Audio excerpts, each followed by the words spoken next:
Hello friends, lifestyle ટ્રેસમાં તમારું સ્વાગત છે. તો આજે આપણે 3 ઇન્ગ્રીડિયન્ટ્સથી એક બ્લેક હેર ડાય બનાવીશું, જેનાથી વાળ છે તે ખૂબ જ કાળા, સિલ્કી અને લાંબા બનશે અને મજબૂત પણ થશે. જે વાળ સફેદ થતા હશે તે પણ અટકી જશે. તો અહીંયા આપણે એવી એક હેર ડાય બનાવીશું. અને અમારી ચેનલમાં તમે નવા આવ્યા હોય ને હજી સુધી ચેનલને સબસ્ક્રાઈબ ન કરી તો સબસ્ક્રાઈબ કરજો અને બાજુમાં આપેલું બેલ છે તેને દબાવશો એટલે નવી ટ્રિક્સ તમને સૌથી પહેલાં જોવા મળશે. તો ચાલો આપણે બનાવવાનું ચાલુ કરીશું. તો અહીંયા મેં એક ઇન્ગ્રીડિયન્ટ્સ પહેલાં લીધું છે. તો અહીંયા કલોંજી છે. કલોંજી છે તે વિટામિન B6 હોય છે અને ફોલેનો એસિડ હોય છે. થાયમિન B1 જોવા મળે છે અને તે વાળ કાળા, મજબૂત અને લાંબા કરવાનું કામ કરે છે. તેમાં કેલ્શિયમ હોય છે, મેગ્નેશિયમ હોય છે, આયરન, ખનિજનું પ્રમાણ ખૂબ જ પ્રમાણમાં જોવા મળે છે. એટલે જે કોશિકાઓ છે તેને મજબૂત કરવાનું કામ છે તે કલોંજી કરે છે અને વાળ પણ કાળા તમારા થઈ જશે.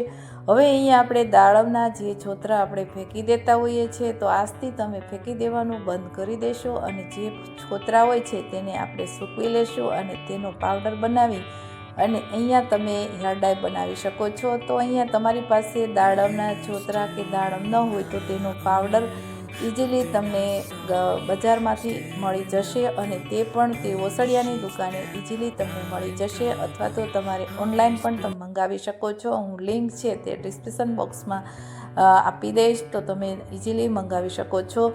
તો અહીંયા આપણે દાડમ છે તેનો પાવડર કરવા માટે અહીંયા જે કલોંજી છે તેને આપણે શેકી લેશું અને દાડમના છોતરા જ્યાં સુધી બ્લેક ન થાય ત્યાં સુધી આપણે એને શેકવાના છે. તો અહીંયા કલોંજી છે તે 2 ચમચી મેં લીધી છે.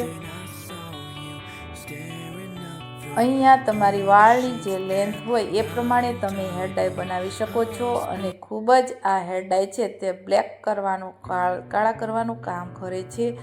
આ બધી ઉંમરની વ્યક્તિ છે તે બનાવીને આ નાખી શકે છે, કેમ કે આમાં કોઈ પણ કેમિકલનો ઉપયોગ કરવાનો નથી અને તમારી કોઈ આડઅસર હોય સ્કિનમાં તો તમે આ ઇઝીલી તમે આ હેર ડાય બનાવી અને વાળમાં લગાવી શકો છો. અત્યારે બજારમાં ખૂબ જ કેમિકલવાળી મહેંદીઓ આવતી હોય છે અને સ્કિનને નુકસાન અથવા તો આંખને નુકસાન કરતા હોય છે.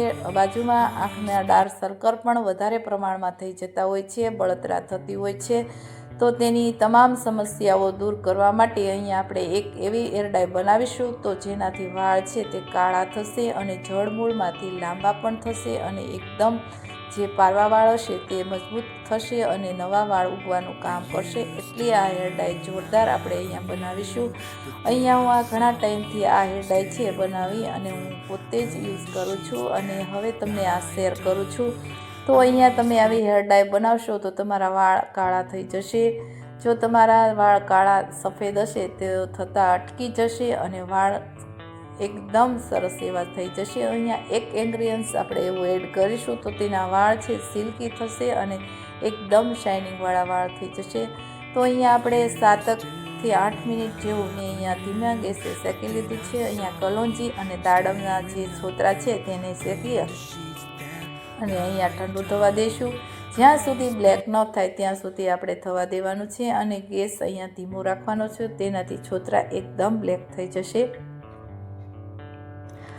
હવે અહીંયા આપણું જે કલોંજી અને દાડમના છોતરા છે તે ઠંડા થઈ ગયા છે અને તેને આપણે મિક્સર જારમાં એકદમ બારીક એવો ફાઇન પાવડર કરી લેવાનો છે. તો તમારી પાસે જો દાડમ ન હોય તો તમે તેનો પાવડર પણ લઈ અને આ રીતે રોસ્ટ કરી અને બ્લેક કરી અને હેર ડાય બનાવી શકો છો. આ તમારી પાસે ટાઈમ ન હોય તો તમે આ રીતે એકદમ પાવડર કરી અને પછી આપણે એક ઇન્ગ્રીડિયન્ટ્સ આગળ એડ કરીશું તે નાખી અને તમારે ફટાફટ તમે આ મહેંદી છે બ્લેક હેર ડાય તે લગાવી શકો છો. આ બ્લેક હેર ડાય એટલી સરસ બની છે કે તમે વાત જ જવા દો અને વાળ તો તમારા બ્લેક થઈ જ જશે.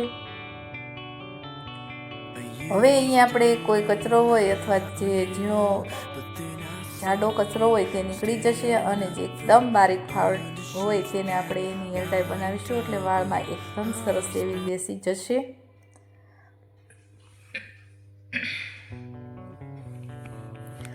તો આ રીતે આપણે છાણી લઈ અને છાળી લેવાનું છે.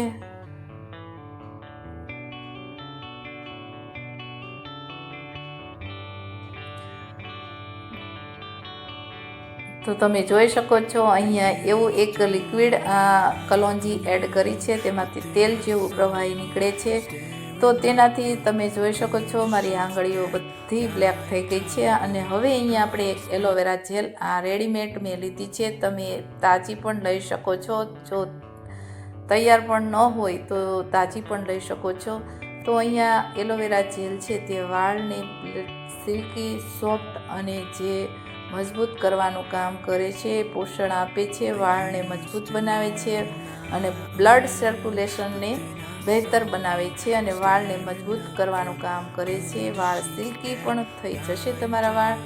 અને આ હેર ડાય તમે ઇઝીલી તમે આસાનીથી 5 મિનિટમાં ફટાફટ આ પાવડર તમે બનાવી અને ડબ્બો ભરીને રાખી શકો છો. અને લગાવતી વખતે ફક્ત 2 ચમચી એલોવેરા જેલ નાખી અને તમે ફટાફટ 1 કલાક સુધી આ હેર ડાય રાખવાની છે. માથું ધોયા પછી જ આપણે આ હેર ડાયનો યુઝ કરવાનો છે અને 1 કલાક રાખી અને પછી તમારે શેમ્પૂ કરી લેવાનું છે. તો તમે જોઈ શકો છો અહીંયા હાથ તટકતા જ મારા હાથ છે તે એકદમ બ્લેક થઈ ગયા છે. તો તમે આવી હેર ડાય એકવાર જરૂરથી બનાવો અને માથામાં લગાવો તો સફેદ વાળ છે તેની તમામ સમસ્યાઓ દૂર થઈ જશે. તો અહીંયા મારી આ ટિપ્સ સારી લાગી હોય તો વિડીયોને લાઇક કરજો, શેર કરજો અને અમારી ચેનલને સબસ્ક્રાઈબ કરવાનું ભૂલશો નહીં. Thank you.